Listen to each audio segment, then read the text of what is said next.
The Short Game is listener-supported on Patreon. If you'd like to support the show and join us on our Discord, head to theshortgame.net or patreon.com/theshortgame.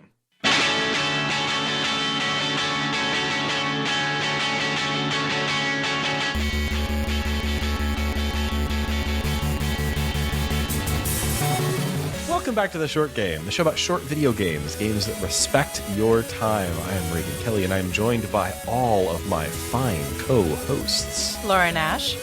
Nate Heininger. And Shane Kelly. And here it is, your very belated Game of the Year episode. Dear listeners, we've missed you. I certainly have. We've all had some life events and complexities, and the end of the year is complicated for everyone with holidays and everything, but we won't get into all of it, but oh boy, it's been a time. Omicron. Omicron.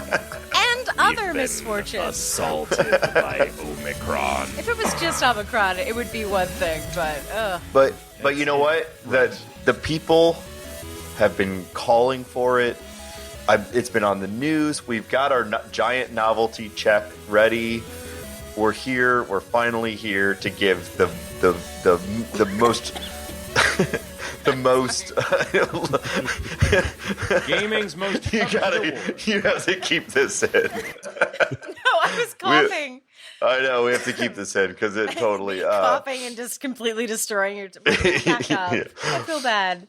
The most coveted Gaming's Night of Stars, yeah. The great moment when we all come together as a community and award something to somebody. It was a tough year. What a year we've had, you know, and what a time to come together and arbitrarily pick games that we loved from this year. I can't wait. I've been waiting for it for weeks. I'm excited. It's good to see all of you again. It's been a weird month. It's good to see you again. This is the night where we say, suck it, Jeff Keighley. This is the real Game Awards. That's right. How about those Game Awards this year? Pretty cool. I actually do get excited for them now. Really? I know I'm an outlier, but I actually do kind of get excited for the Game Awards. Nah, I didn't care at all. Sorry. I didn't watch them at all. No. I don't know who Jeff Keighley is. he's the Game Awards guy. Okay. Context clues, Nate. And this year, your totally legitimate podcast hosts who know a lot about games. Right? Tell you Our opinions are valid, everyone. Everyone's opinion is valid. I'm not wrong. You're wrong. Facts. So, should we talk a little bit about how we did this? Yeah, well, I'll first say that so every year we do a little bit of horse trading or other sort of wrangling behind the scenes to decide how we are awarding Game of the Year. And we've used different formats over the years. We are not tied to anything. We are free to do what we want because no one is paying us for this apart from you, patrons. And so the format that we decided on this year was we did all of our horse trading in advance. We've got a Game of the Year picked. We also have some special categories invented in order to honor other games that we loved this year. And we did all that picking in advance so we can get straight into it. We're not going to be horse trading on the episode. But if you do want to hear that horse trading, that arguing the process by which we turned our own individual picked lists into a combined list. The bribing. You're good. Yeah. If you want to hear hear us air our dirty laundry, then you can actually listen to that on our patrons feed. So we'll have a separate sort of unedited episode out for folks who want that behind the scenes stuff. But we're diving right into the action here. We've got everything picked out, and so it should be real quick. We're just going to list it off and then hang up, right? So let's dive in, going overboard. Oh no, you've given it away. Spoilers. Spoilers. Spoilers the year. for the very first announcement. Is it spoilers What? for the next thing we're going to say? Laura. Not really. Game of the There's a year. We transition. have decided. Podcast Game jail. of the year this year. The most short game of the year is Overboard by Inkle. I loved this game so much. This was a pandemic project by Inkle. So if you're not familiar with Inkle, they are a storied, small indie interactive fiction / indie game developer. They're the developers of past short game favorite 80 Days. of Heaven's Vault, which we adored. And by the way, interestingly enough, they just came out with some Heaven's Vault novels. Did you see that, Laura? I did. I did not. I was in do not buy things jail, so I didn't order. I also have not ordered them because they only release them physically, and I pretty much only do novels on digital formats these days. They do. They literally look like a beautiful object. I really want them. Someone should have given them to me for Christmas. No one did. It's not too late, Reagan. It's not too late. It's not too late. I'll just put this out into the world in a podcast. But yes, they are one of our favorite developers, and their pandemic project was this really innovative little game that came out on a bunch of platforms, including iOS, which was very nice. And I don't know what to say about Overboard other than that I thought it was a huge, wonderful surprise and incredibly narratively inventive. It's maybe one of the best pieces of interactive fiction that I have ever played. A great work of mystery writing from a new perspective. It's funny as hell. I thought it was so brilliant. It so represents what I think the short game is all about. It is the Knives Out of interactive fiction. And, 100%. That's a good point. It's so good. It really one of the reasons why, and we were talking about this, saying it's a game we would recommend to anyone, regardless of whether or not they even play games at all, is first off, platform. It's on mobile devices, so it's a very easy recommendation on that front. And then beyond that, it is just incredibly tactile and approachable for a piece of IF. The interactivity of the map, the way it handles all of the different kind of navigation around, and the clock. All of that stuff is pretty unusual in IF, but it is incredibly natural just to a reader or even an inexperienced player. And on top of all of that, you have some of the very most fun, colorful cast of characters that I have seen in a video game in a long time. You will really root for the characters to get away with murder. I mean, we played this in June, and I remember almost all of the characters' names, which is not true for most books I read. And I forgot the lady, but I remember Anders very well. Anders, yes. I also this was one of the easiest games to hand sell. I'm waiting for my check, Inkle, because I basically said, do you want to play a whodunit where you done it? And everyone was like, done it. Sign me up. I love being a murderer covering up the murder. It's so much more interesting than being the detective. And there's a detective in the game, and you can play poker in the game, and it's actual poker. There's so many things. It's incredibly replayable. Every time I revisit it, I find new stuff. It's also fun to play in front of people, as a group. Sort of collectively making decisions on where you're going to go and how you can get away with it. It's a great game. We talked a little bit before landing on this being just our game of the year as maybe being the biggest surprise hit of the year. But I think, Reagan, you said it at the top. This is exactly what I think we called it. Best short game bait was also a thing we threw around. It's this is all we want in video games. Ultimately, it's just more games like this. If you are a developer we love and you have a little idea you think will take 3 months and you want to put out our game in the year, please do. We're very open to that. This is our bribe version. I'll also say that Veronica Valenci was definitely in the running for our later award of Dirtbag of the Year, our traditional, as well as Anders, and maybe other characters of this game as well. A lot of Dirtbags. Just star-studded Dirtbag material here. The characters in this are so vivid. It's almost like really it's almost like a Coen Brothers where it's dirtbags are idiots all the way down. Just the way I like it. Yep. Yeah, what a good game. Coen Brothers is another good touch point for it.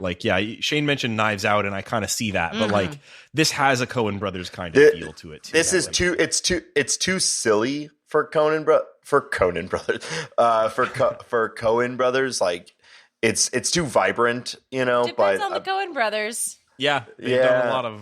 They've got that range too. Yeah, I know, but like, there's still just but the like the story and the complexity of it feels very Coen Brothers to me. Yeah. Mm-hmm. But I also don't want to like get away from it without talking about what a puzzle box it is. One of the things they put on their site about this is they call it narrative clockwork, which is almost underselling it. It's like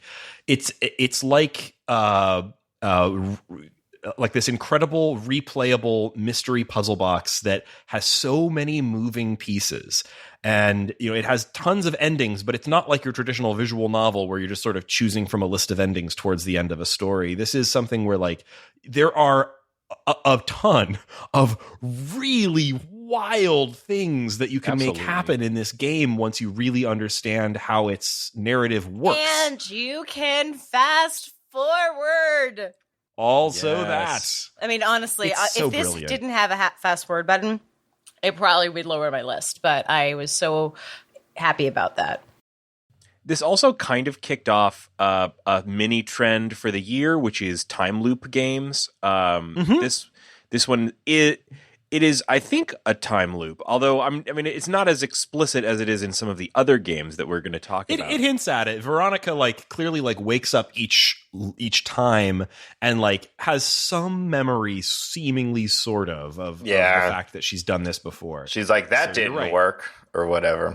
Yeah, it sort of more hints at it though. It's not the time loopiness of it isn't core to it. But I think it's fair. Yeah, video gamey. But that you're right, was Shane, a big trend of the year, man. Well, which is funny too, because I would almost guarantee that Overboard started and ended their development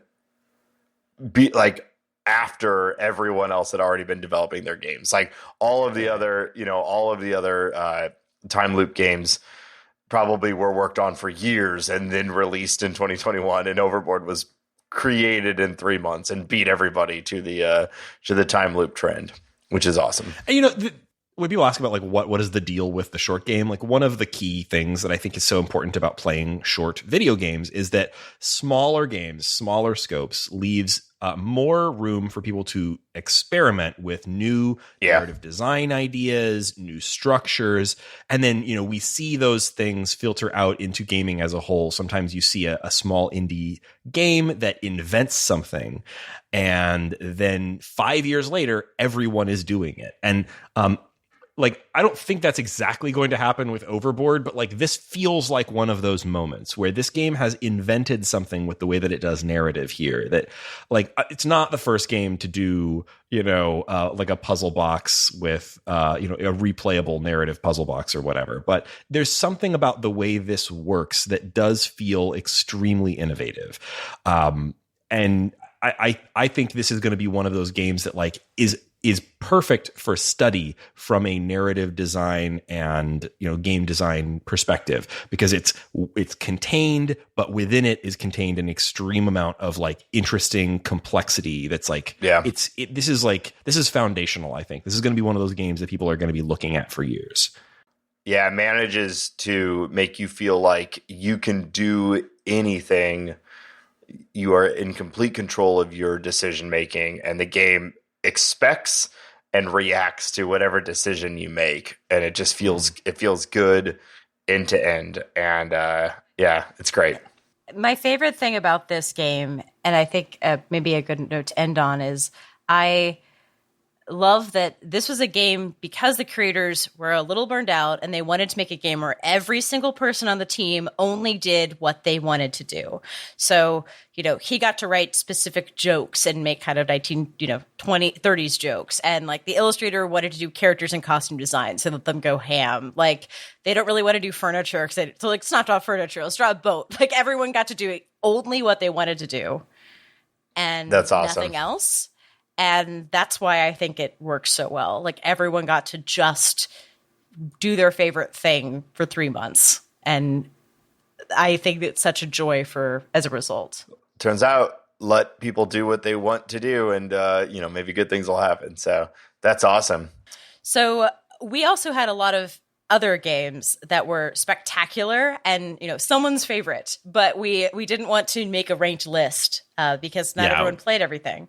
So from now on, we're going to talk about like superlatives, and I am very happy to award best feelings to Chicory, A Colorful Tale. What a good Chicory. For a little bit, this was going to be our game of the year. All of these games that we're about to talk about could have been game of the year. This game is so delightful. I love this game. It got a ton of people's number twos and several close calls. And I think Chicory has a huge heart, but it's not cloying. That's something I really appreciated about it. I loved that I could take a break from the game and color. For those not familiar, Chicory is a game where the main mechanic is literally coloring back in the world. The world has gotten all the color removed, so it's like a blank coloring book page, and you're restoring it, but it's also puzzle. As you paint, you get more and more powers to traverse the world and do different things. There's even combat with a paintbrush. Very cool game. A lot of mental health conversations, but there's also humor and lightness. I said, we were talking about superlatives. Best feelings was an easy one because I had all of them: positive, negative, deep, light, creative, frustrated. Like all of the feelings are in this game. So it's very therapeutic this year. Yeah.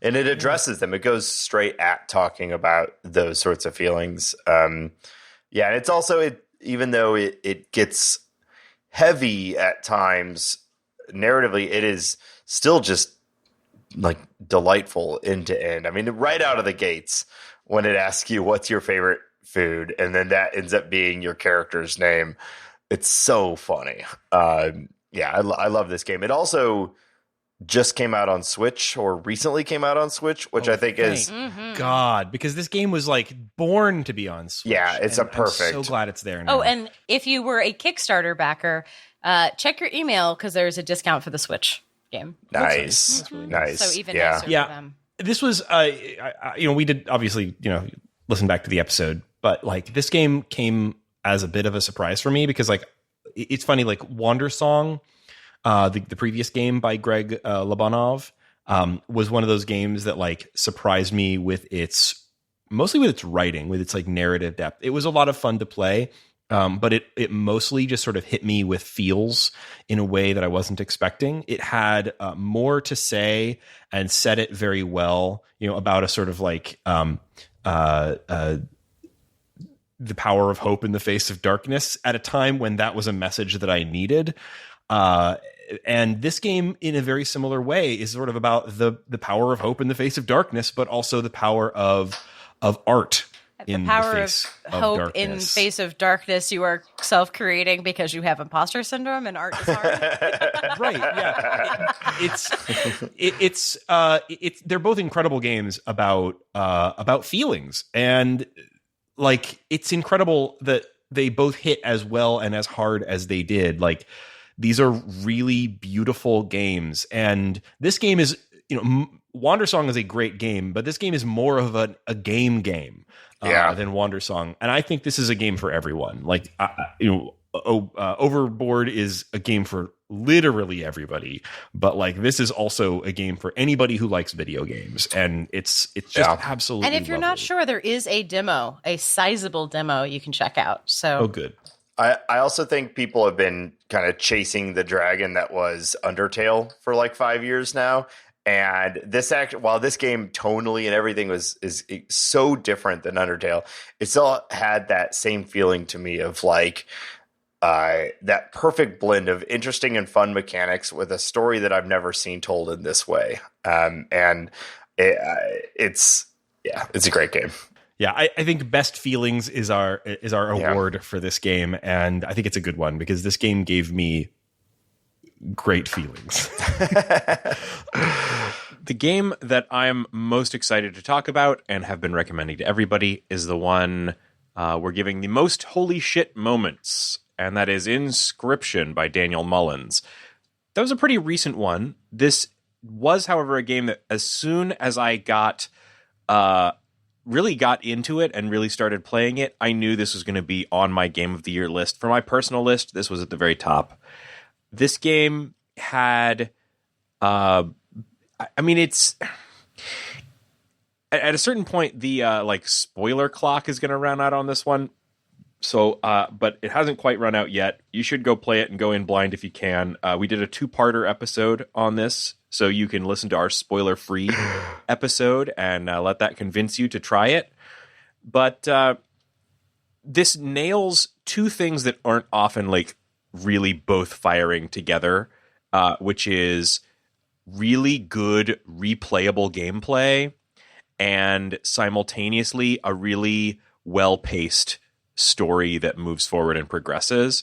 And and that in a genre that I was already starting to think was maybe played out, the kind of roguelike deck builder, it really hit for me this year. Man, the deck building roguelike though is like, I could see how someone might feel that's played out, but it also feels like that wave is just beginning to crest. Like that, the deck building roguelike is bigger this year than ever before, and there's no evidence that is slowing down. So. Yeah, we played 3 of those this year. Well, and if we had done, for the purposes of this show, we do games that came out in 2021. But if we did games that we just covered on the show this year, Griftlands is a game that also did a really interesting narrative, told an interesting narrative utilizing deck building as its core functionality, but it really didn't have that same roguelike feel. And that's what like you're getting to here, Shane, is that like dying and starting over a ton in Inscription mixed with the deck building mechanics on top of the just stellar storytelling, really made this game was also my game of the year. It was funny. I was talking to Molly and she's like, "What are you guys recording on tonight? You haven't done anything for a month." And I said, "We're doing game of the year." And she said, "Didn't you just do 2 episodes on that game?" So I was like, well, we'll see how it goes. But yeah, Shane's right. Like, we just did this game. Go back and listen to it. If you haven't heard if you have not been convinced enough, like, I don't know. I don't Honestly, know what I would more. not have been mad if this had been our game of the year. Yeah. It's an amazing game. It's a really amazing game. I think this is, you mentioned, Overboard being like fundamental or going to be mentioned a lot forever. I think Inscription is as well. I think this is a game that is really going to be remembered and referenced for a long time. It's fantastic. So the next award on our list, we couldn't come up with what to say for this, so I'm just going to say this is Best Galerius. Goes to the game The Forgotten City, because Galerius, everyone's best bud, is in The Forgotten City, and it should win awards based solely on that. But I really want people to play The Forgotten City. I think, I know it got some good press, but like it's now available everywhere. It's on Game Pass. It's on consoles now. It even, I think, came to Switch if you're willing to do one of those things where it's one of those games on the Switch where it like streams from the cloud rather than like running locally on your Switch. But I think you can even play it on Switch now if that's where you like to play things. The Forgotten City is amazing. It's also an amazing development story. The Forgotten City is a time looping mystery game set in an underground forgotten Roman city. You bumble into it as a modern person, and you find that this is a city that has been cursed with something called the Golden Rule, where if anyone sins in this city, if anyone commits a sin, what is a sin? This game makes you think about that question a lot. It is eager to discuss it with you. Yes, this is a very philosophical game. To the extent that there is a character who is named the Philosopher, who you can discuss the nature of sin with at length. Yes. So you bumble into this incredibly bizarre place, and by quirk of your way of getting here, you have the ability to loop the day. So anytime you screw up, you can restart the day, and you're in this strange ancient Roman setting to try to solve sort of the mystery of the town, I guess, right? And there are many very vivid characters. This is a game that is done entirely in first person in 3D and looks really good, which is something that we don't see a lot of in this sort of like indie game space. It began its life as a mod for Skyrim, which is a really strange development story. But what they did was sort of prototype this narrative structure in Skyrim as a sort of Dwemer, like underground dwarven city. And then when they realized they had something really great on their hands here, they filed off all of the Skyriminess and reset it in a new setting that actually works even better and way better. Completely redid it. And it's now this entirely self-contained thing that is absolutely a fantastic puzzle box. So if you like games that play in the sort of Skyrim first person, looks like a big budget game kind of style, but you want something really condensed that tells an amazing story with really clever ideas, big ideas, and is like willing to go down those philosophical rabbit holes with you, and really explore its premise to every possible end. This is a really amazing game to check out. And I really hope that people are doing so now that it's like on Game Pass and everything. It's on everywhere. You can download it on PC and on, I think, PlayStation 4, and I'm pretty sure the Xbox, obviously. And so check this game out, for God's sake. It's so good. It's awesome.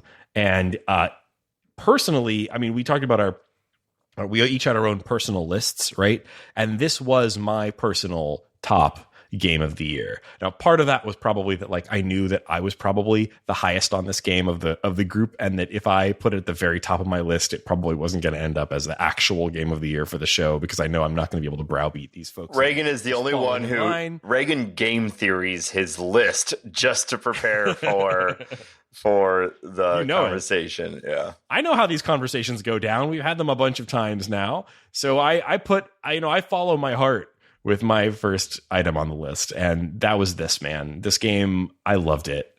I really, really loved it. So yeah. I can't recommend this game enough.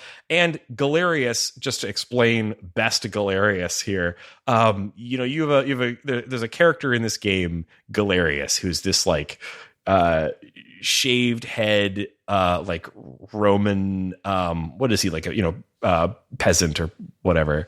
And he's you said that like a Roman king, like a peasant or whatever.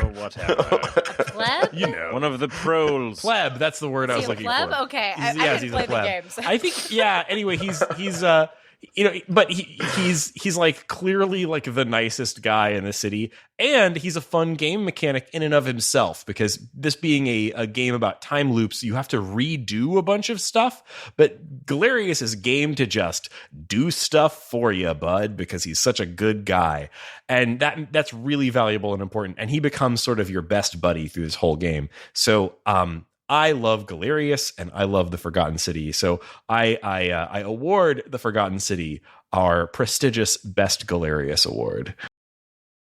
What an honor. Galerius, come on down. Game on the list. Yeah, he can pick up his award in the next 1,000 years. Yep. The next game on the list is Best Action. So this is a game that kind of came out of nowhere for me, and I haven't really thought about it that much since I finished it, but it totally rules just to play. Like, the gameplay is so good. This is Boomerang X. Boomerang X is a first-person shooter with a incredibly stylized art style where everything looks very much like a kind of a posterized weird bug Thunderdome. And well put. The gameplay is what really is got to sell you here, because it's all about kind of this boomerang glaive thing that you just throw and it returns to you, and you can like catapult yourself towards it. This is such a hard game to explain why it was my number 2 game of the year. Was it my number 2? I think it was my number 3 game of the year. At one point it was number 2. But the boomerang and the movement in this game and the ability to kind of slow down time and pick your shots but while still maintaining an incredibly frantic experience. The fact that by the end of this game, you will have to have mastered the kind of boomerang catapult mechanics to such an extent that you are never touching the ground and can play in a featureless void. That kicks ass. And it's just not that often that we get to cover a relatively hardcore FPS for the short game, because that is just not the kind of thing that I can convince my co-hosts to cover, nor is it the kind of thing that most game developers are interested in citing in at like 10 hours or less.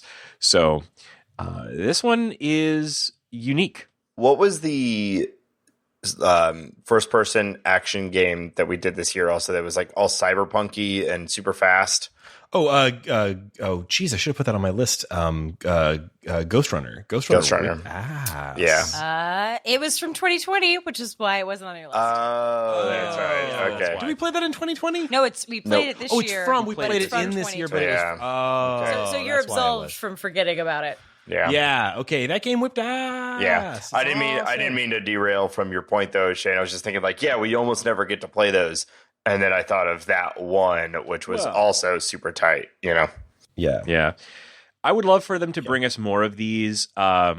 This one leaned even more into like the just hyper focus on a single unique thing. Like Ghost Runner felt like they could have added like another dozen levels and made it a lot closer to a AAA game.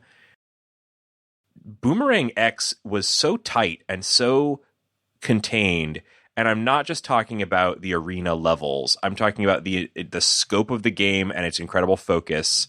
Just so good.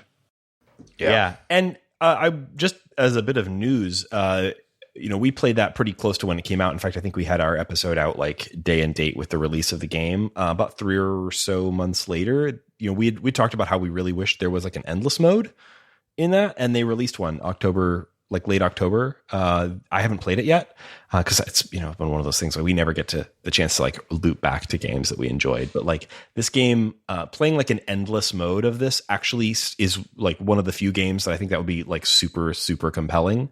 So like I really want to give that a shot. I'm really glad they continue to add things to it, and I would play Boomerang X2 in a heartbeat, man. No questions asked. That would be amazing. Boomerang 12. Give me the game and please tell me exactly 0 additional information about these bugs. Amazing lack of story in this game. Perfect lack of story. It's awesome. I love this game so much. Good call giving this one best action.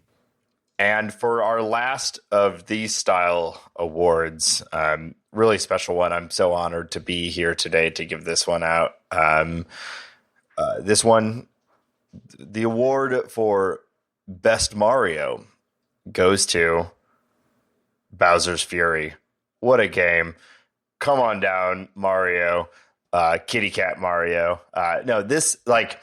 I felt like we had to talk about this in this end of year episode because, Mario, it's maybe my favorite franchise, obviously the most famous franchise of all time. And in the year 2021, they released a short open world Mario game that I hope is sort of the foreshadow for where the Mario genre is going to go.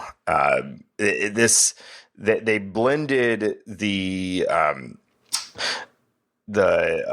like open world aspect of like Breath of the Wild with like constant little minor things with the interesting biome switches of Mario Odyssey, all in this very, very self-contained, incredibly delightful Mario game that you could finish in under 10 hours.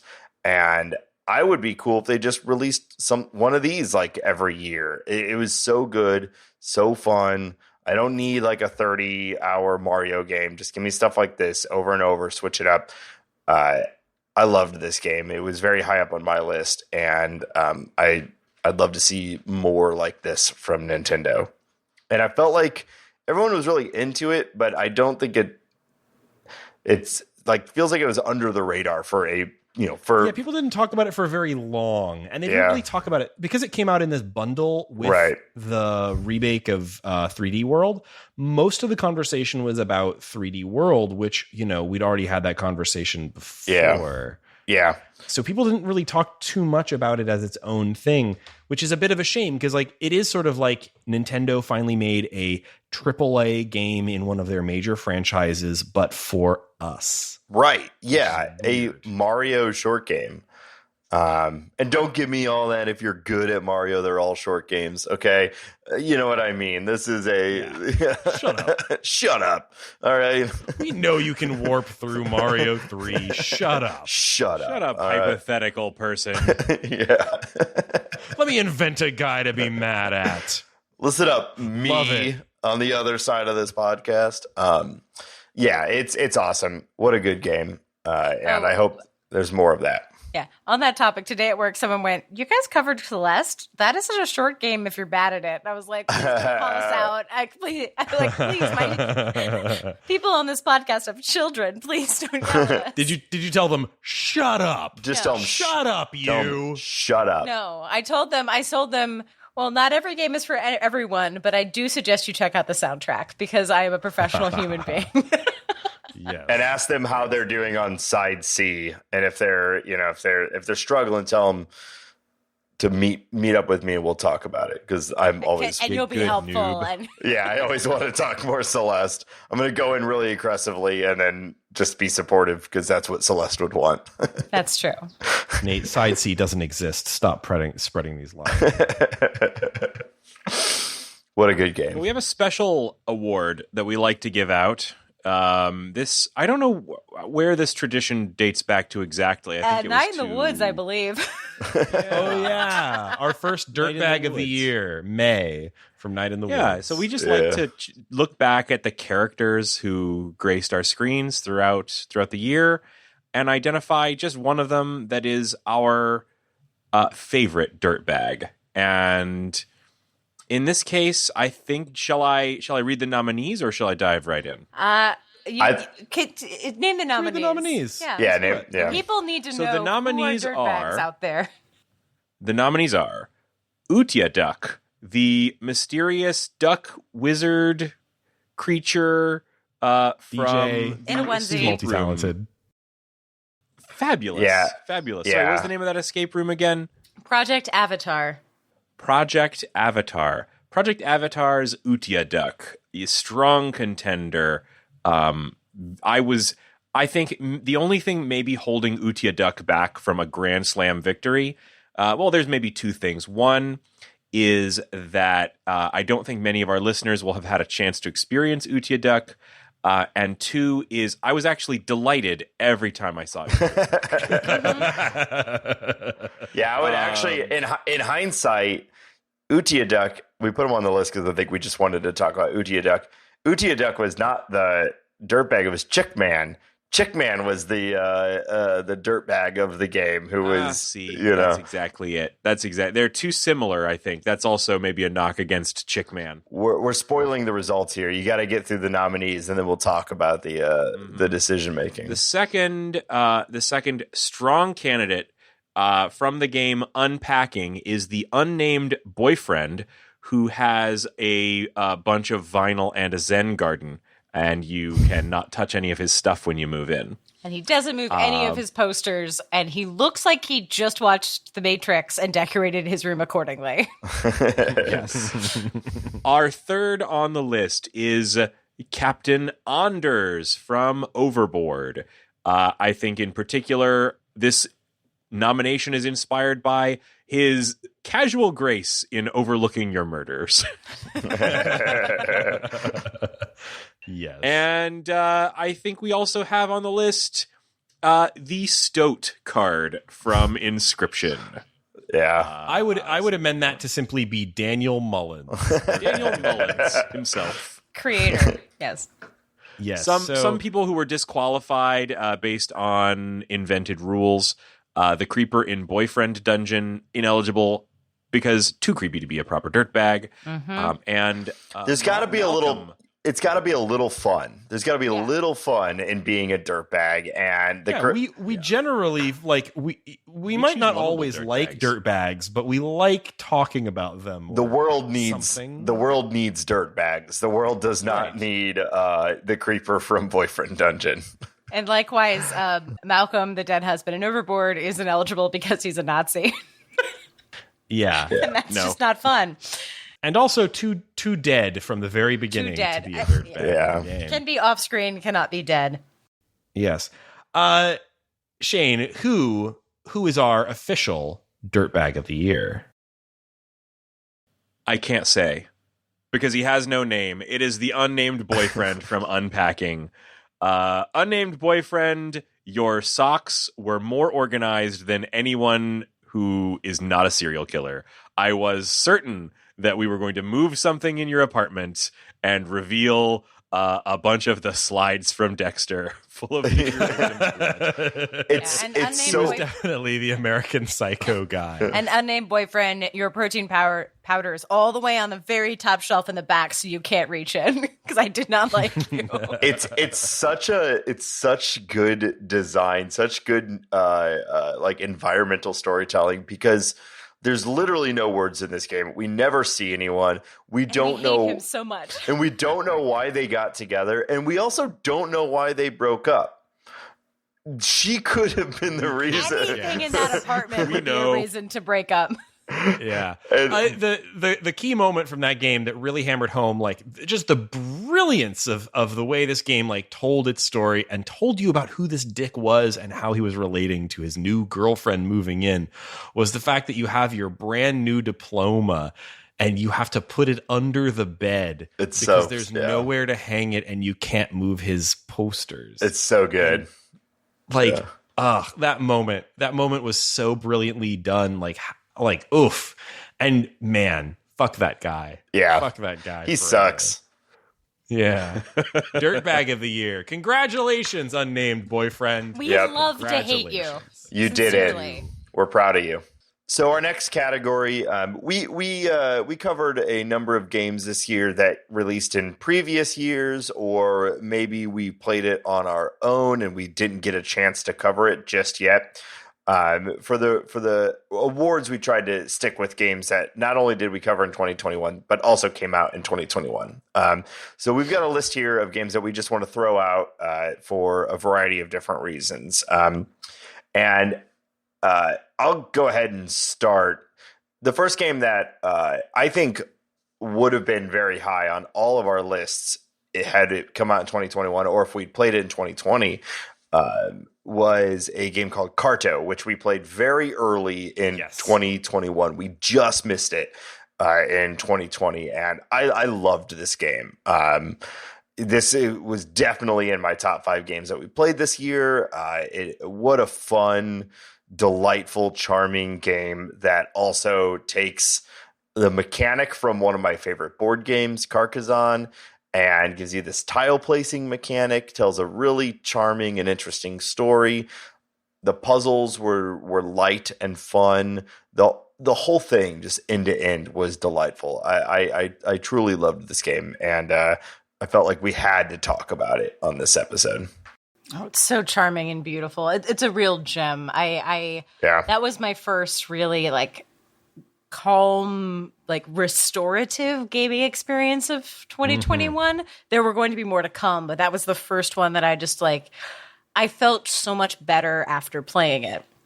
And Yeah, it might have been our first game of the year when we like looking back at the calendar. second. I think that In was Other our Waters first. was our okay. first, but Oh, I okay, just okay. looked, so I think it's our second. That's such a good point, Laura, because like I don't typically engage in games that are considered like calming or relaxing. I don't ever feel calm or relaxed while playing video games, even games that say this is a calming and relaxing experience. That's just like I don't know. I never feel that way.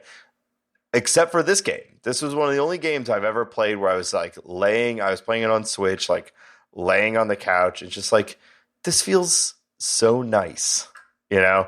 And that alone was enough for me to put it very high, let alone all of the other things that are so good about this game.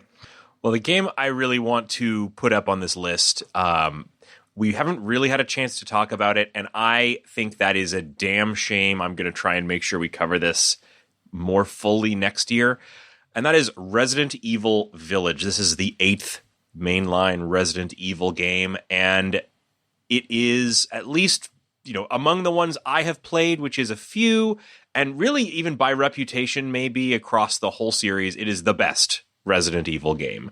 The bold claims. I am just, this is an incredible game. So I played Resident Evil 7. My favorite Resident Evil game is Resident Evil 4. And most recently, I had the absolute pants scared off of me by Resident Evil 7, especially playing in VR. Resident Evil Village combines the best elements of both of those, and it brings them together in a kind of a survival horror game that, first off, fits our format because it comes in under 10 hours. It's like 9.5 hours on how long to beat. This is a short game that is also a AAA game and is a incredible horror game. It leans very much into the kind of slightly campy, slightly funny, but still scary horror that the series has kind of become famous for, I guess, especially if you like the ones like Resident Evil 4. And it is an absolutely, it's an incredible theme park of horror. The structure of the game has you moving around from this sort of fairly safe hub area of this village out to these different kind of sub areas, each of which is a totally different style and theme, and sometimes very different gameplay, and focused around, each time increasingly bizarre and incredibly creepy side characters. The graphics are phenomenal. It looks incredible. The story is just so out there and so bombastic. Like, in this game, you are running around and collecting jars with parts of a baby in them because you're hoping to reassemble the baby. You had me till that. Yeah. I was it's with you. It's fucking weird. It's fucking great. I spend enough time with a baby. I don't need to assemble another one. And that sounds awesome. It really is. I if we haven't found something else for Halloween next year, I'm going to make everyone come back and do this one, just because it really does. In my opinion, this is an unmissable short game for the year. How often do we get a true AAA action experience that clocks in at 10 hours? It just doesn't happen that much. And for one to be so jam-packed and so ready to just lean into the crazy like this one is, it's just incredible. Not to mention, I haven't even started talking about gigantic gothic vampire mommy. It's that. Talk about save something for the episode, Shane. 100% of my exposure to this game has just been the internet's the internet's reaction to, what is it, Madame Detrius or whatever. I don't know if I'm close at all with the name, but I definitely saw the internet reaction to that. I haven't played a Resident Evil since the second Resident Evil on the original PlayStation, so I am very down to re-enter into the franchise. That'd be awesome. I'd really have some fun with that. I played some other games in the series, but it's not something I play a ton of, so I'm definitely down to check it out. Yeah, in fact, Maggie Robinson, who played Lady Dimitrescu, I was close, was awarded the best performance, best voice acting and motion capture performance for this, and it's she really does steal the show. Yeah. On a lighter horror, I've had some of the most. I wouldn't put on the best, but there are a few games this year that I've been as like horrified and fascinated by this bug snacks. And I know that sounds really irreverent, but like seriously, guys, I've talked about bug snacks to a lot of people who think I'm deranged now. I had a ton of fun with it, and also the body horror and secret dark, like blatant darkness in this what looks like a children's game has just like seeped into my soul, and I have had the most bonkers conversations trying to explain the experience of playing bug snacks. And I just want more people to play it so they can talk to me about how cute bungers are, and also what the heck happens at the end of that game. Bunger. I bought a Strabby plushie because they're cute, but also just to remind myself of like that game exists. That was that was not a fever dream I had at the beginning. I don't know if Reagan has, if you have tried to quickly tell someone what Bug Snacks is about, but I tried today, and no, that's not what this podcast is about. We tell people at length what the games are about. And someone said, "Hi, can you explain Bug Snacks? I see you did an episode on it." And I was like, "Oh no." How much time do you have? Let's hop in a Google call. Let's call this our lunch break right now. Bug Snacks. I can't call it the best because I'm so. I can see its flaws so well, but like, man, I had a great time playing it, and man, I just want to talk about it to everybody else. It's like, you also did this? Please come with me. Let's go talk for an hour. So, this isn't for the show, but Laura, I think you engage with real humans about our podcast more than the three of us combined. I think it's because none of my friends play games. Okay. I just like never talk. I have no one in my life. Our podcast to anybody else. Yeah, I don't. Not many of my friends listen. So, but Nate, when I went to your wedding, everybody at the wedding like knew me because I started talking, and they were like, "Oh, you're Laura. I recognize your voice." That was 5 years ago. Things have changed.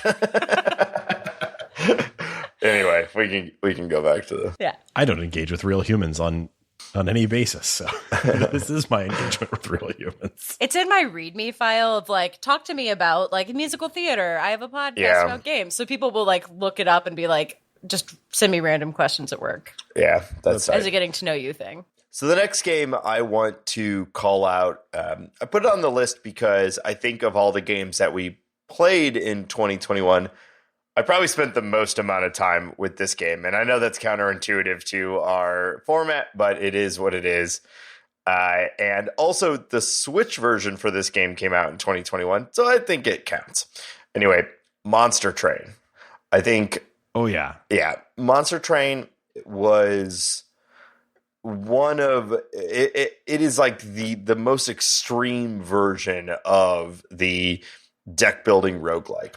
I think the genre is expanding and bringing in more narrative design and more interesting, like compelling ways of using that mechanic to tell the story.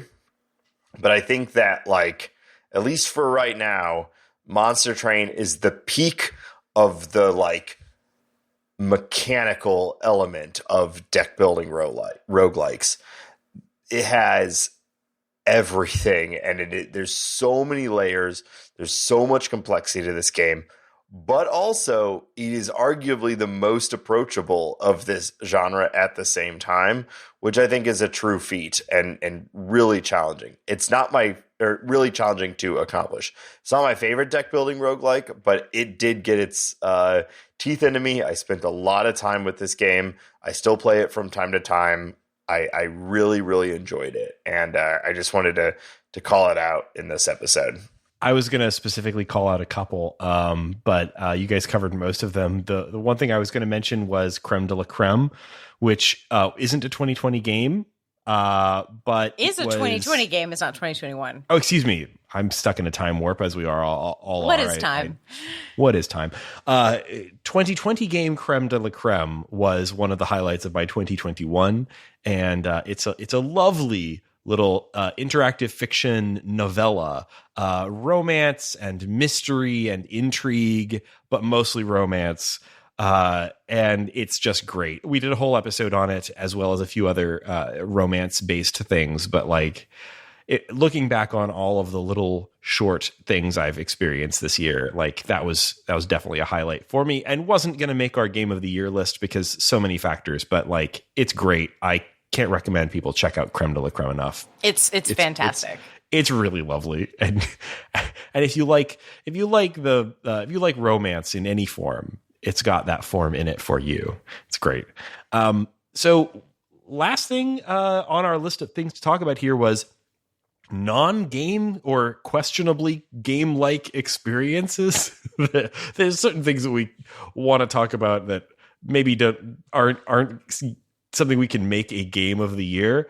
And apart from just the experience of podcasting with all of you. Wow.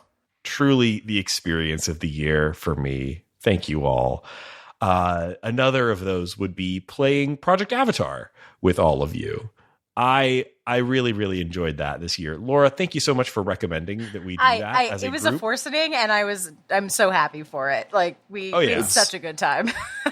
Yeah. It was an easy sell, actually. Of all the games I've played in 2021, I've probably talked about Project Avatar more than anything else with like anyone that will listen to me talking about it. I am actively trying to organize a work event to do Project Avatar. Yeah. And you can do Room A because we did Room B. Yep. Oh, Is Project Avatar still available to play? Yes. Like what are they doing right now? Oh, it's still completely available. So they're working on a second game, but since it's in some kind of artist district in the Ukraine, like they're just doing another game on another area. So they're going to keep running this. So that's incredible. Sweet. Yeah. So it looks like Phase 1, Phase 2, and Stalker Battle Mode are all available to book, and I would love to play this again sometime. It's incredible. So if you didn't listen to our Project Avatar episode, Project Avatar is an online escape room type experience where as a team you communicate with your avatar, a person in a warehouse in Ukraine. Yep.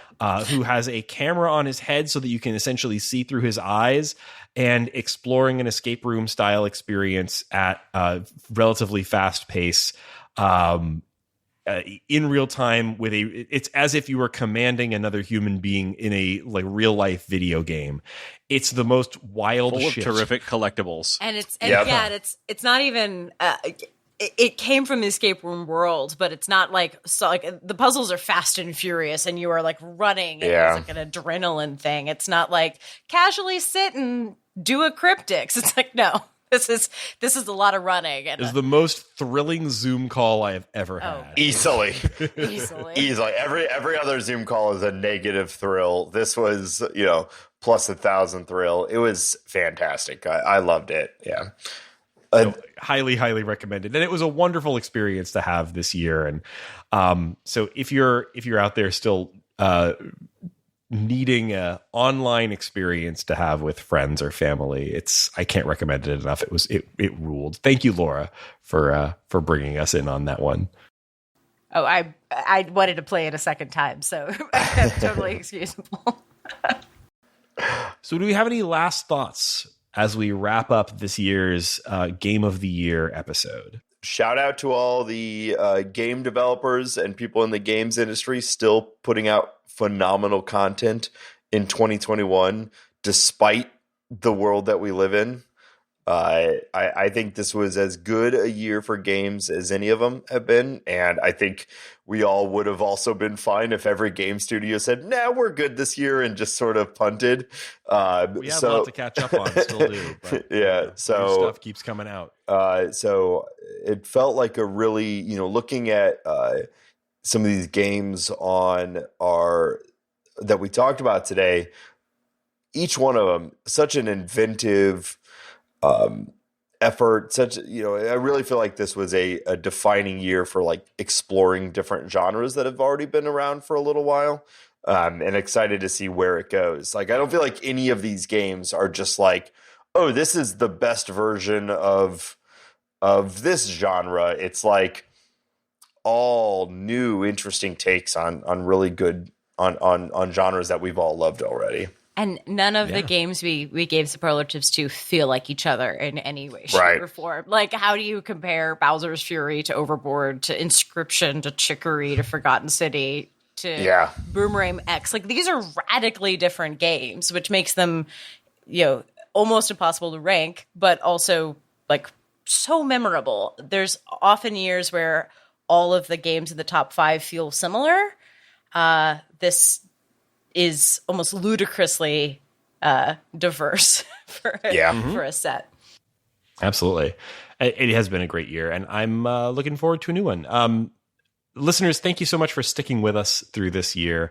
And thank you for sticking with us through the very recent slight gap in our release schedule, because we all had nightmare lives in this nightmare world for a bit there. Thank you for Reagan. We got cocky. Our last episode in the feed was number 300, and we spent a whole moment talking about how consistent we are as a show. And I think this is the longest gap we've had in the show's history. And absolutely for very legitimate reasons. But it's just patting ourselves on the back. Little did they know. It's very funny. It's very funny that maybe funny is not the right word, but it's great. It's great timing that we just got done talking about our consistency. So, are we gonna lose our releases on Tuesdays badge? No, I think they put it on pause. I think they put it on pause at the end of the year for 2 weeks. So, that's good. Man, okay. I need that badge. Also, it's Mondays, Shane. Excuse me. I was going to say we never had the release on Tuesday badge because it's Mondays,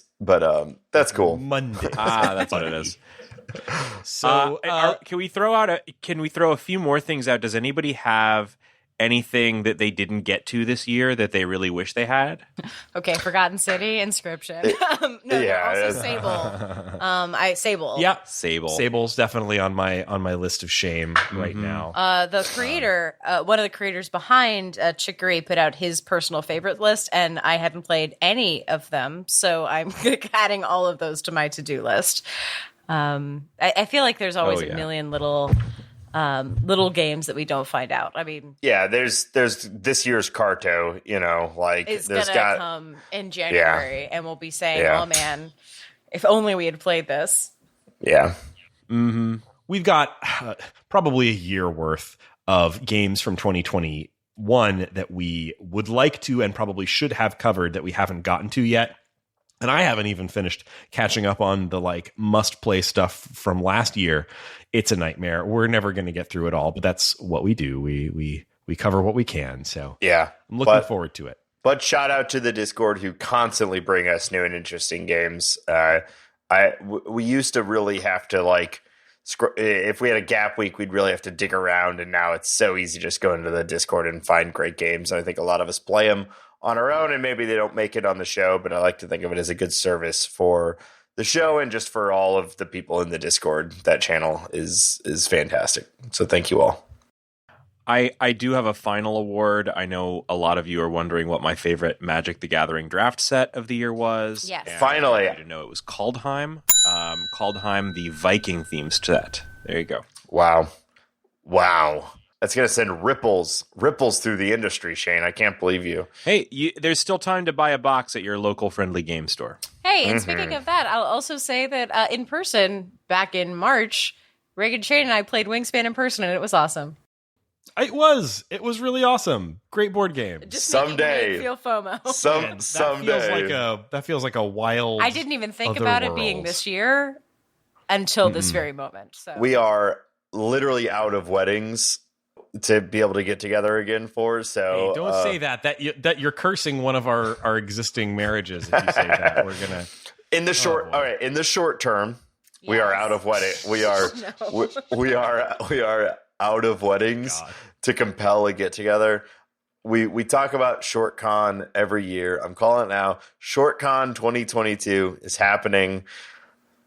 Let's do it at my house. Listeners, come on in. The COVID's fine. We're having a great we're having a great time over here. Get on in. We're all going to be passing controllers from person to person. Lick them when you got them. Get on in. We're doing Towerfall tournaments. It's going to be great. Get on in. I'm looking forward to next year. So, listeners, thank you so much for joining us on this episode of The Short Game and for this entire year. And I'm going to try and get this out before New Year's, but probably you're listening to this in 2022. So I hope you're having a great year. Thank you for joining us here, and thank you for bearing with us through our little gap there. If you want to support the show, which we'd really love for you to do, the best way to do that is to go to to go to patreon.com/theshortgame, and you can drop us even just $1 a month, or really any amount that you feel like. But we love all of our patrons, and patrons get a number of great benefits. Some of those including getting access to our Discord, which is where we talk about the show, we plan games. That's where our Suggest a Game channel is, where folks can answer or ask questions about the show. And also you get access to a special patron-only podcast feed, which does two things for you. You get slightly earlier access to episodes, usually just a few days early, but some folks like that. But also you'll be getting special stuff like what we just recorded before this episode when we were doing our planning and horse trading, trying to figure out how to place our things into a list. If you want to hear us have that conversation, it was fun and might be a fun listen. So that'll be out there for patrons only. We we list our personal lists, our top 5 to 7, depending, on where this episode came from. If you want to hear our individual lists, it's also in this Discord or this Patreon episode. And I also say that if you want to support the Short Game by repping it on your body /laptop /Nintendo Switch /water bottle, whatever, you can get some Short Game stickers. We still have some by supporting the show at the $5 a month level. Even if you just do it briefly, we love folks to do that because we love to get those stickers out into the world. So bump up your support to $5 and we'll send you those stickers. On your body? Who's putting our stickers? If you've put our stickers on your body, please share it in the Discord, because we've all depending on where you put it on your body. Yeah, that's why that's actually why I hesitated for a second, Laura, because I realized what I was about to ask. I'll also say, if you've put it on an aesthetically pleasing place on your MacBook, please let me know, because I still have not put mine on it, because I keep changing where I want to put it, because I'm you have a brain worm, Laura. You have a difficult situation. I design for a living. I have problems. Just ask my husband how long it took me to design our wedding invitation. I think you need to buy multiple laptops, and then the stakes of where you put our sticker on your laptop is a little lower than designing the wedding invitation. I disagree, Reagan, but just put it on. One there. I have to look at every day, and the other I never have to look at it again once it's mailed. Fair enough. So, listeners, you can also find our show on the internet at www.theshortgame.net. That's where you'll find all of our past episodes. You'll find our contact form. It's a searchable show notes page is nice. You can also find us on Twitter at _shortgame, or you can find us all individually on Twitter. You can find me at Reagan K. Laura, where can people find you? On Twitter at Laura J. Nash. Shane, where can people find you? I'm on Twitter at 8BitShane. And Nate, where can people find you? You can find me on Twitter at NateSTL. And also, I'm happy to do one of my favorite things to do on this show. Obviously, supporting us through Patreon is fantastic. But another way you can support us is by leaving us a positive review on your various podcast players. If I understand correctly, Spotify has just released that. So we're on Spotify. Go and give a review on that. But also you can do a review through iTunes. We are slowly but surely making our way to different milestones. And we got a couple that, since we haven't done an episode for a while, I wanted to make sure that I shout out. So the first one came in through 8-Bit Rad Magar, or maybe Major. They said a wonderful listen and a lot of other very nice things. 8-Bit Rad Major, you're wonderful. Thank you. And the other one came in from Dragon Slayer 99999999999. Thank you so much, Dragon Slayer. They love this show, strongly recommend it, and also recommended a game for us to play via an iTunes review. So if you really want us to play a certain game, I can't think of a better way to get it in our radar than giving us a 5-star review and putting it in your iTunes review what game you want us to play. We will absolutely see it. Demon Slayer, the Hinokami Chronicles. So maybe. Okay, cool.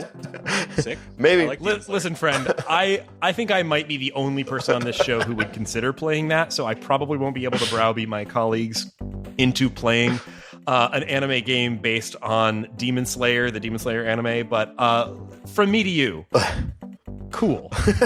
Demon Slayer's sick. That Reagan's dude's like, poor I see sister. you. That's But awesome. Yeah, I see you. Demon Slayer, it does kick some ass. Yeah. So, you know what? If it's a short game, maybe I should give that a try. Yeah.